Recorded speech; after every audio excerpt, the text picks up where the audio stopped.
Sourav knows. At this point, we also want to tell you, because IPL has taken away so much of our money, the helmets are not real gold.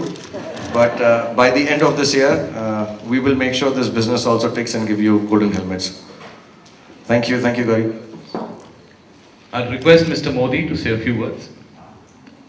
By my good friend Shah Rukh, that I realize that we are all here today is because we want to promote the game of cricket that we all love.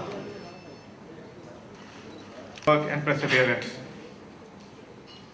What's more is that the Knight Riders have a delectable pool of talent. The likes of Australian captain Ricky Ponting, David Hussey, and not to forget the West Indian opening batsman Gale. But what I am most looking forward to is, and I'm sure the generation and belief in what this game has to offer, and across the world, to extend their wholehearted support to each and every team in the DLF Indian Premier League. And अब आगे देखो होता है क्या. Thank you. Thank you, Mr. Modi. I'll request Dada to say a few words. Dada.